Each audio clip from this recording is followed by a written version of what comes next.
Conservative radio talk show host and former California gubernatorial candidate Larry Elder is jumping into the race for the White House, joining a growing field of contenders taking on former President Donald Trump in the battle for the 2024 Republican presidential nomination. Elder on Thursday announced his candidacy for president in an interview on Fox News' Tucker Carlson Tonight. "America is in decline, but this decline is not inevitable. We can enter a new American golden age, but we must choose a leader who can bring us there. That's why I'm running for president," Elder wrote in an accompanying statement. Elder, a longtime conservative commentator and popular nationally syndicated radio host, easily topped the field of replacement candidates in California's gubernatorial recall election in September 2021 that Democratic Gov. Gavin Newsom convincingly survived.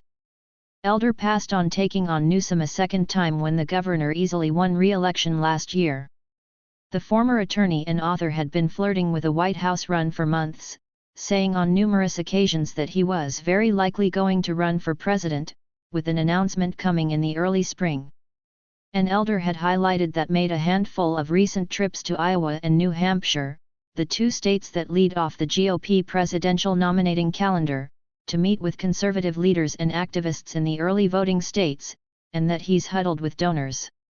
The conservative host, who is black, has said that he believes that among the top issues in the 2024 election are inflation, energy, and border security. But he's also emphasized that he wants to highlight the plight of children in America being born to parents who are not married and to target what he argues is this lie about systemic racism.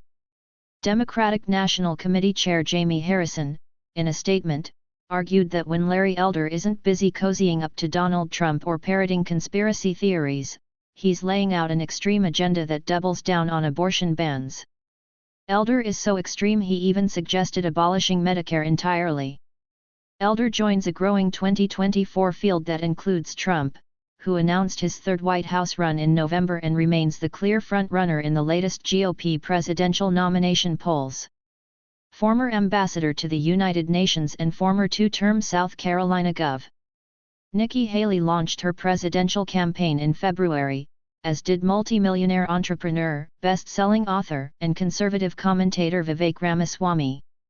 Two-term Republican Gov. Ron DeSantis remains on the 2024 sidelines, but is widely expected to enter the race after the Florida legislative session concludes next month. Former Vice President Mike Pence has said he'll make 2024 announcement in the coming weeks. Sen. Tim Scott of South Carolina recently launched a presidential exploratory committee. And former two-term Govs. Asa Hutchinson of Arkansas is scheduled to declare his candidacy for president next week in his home state.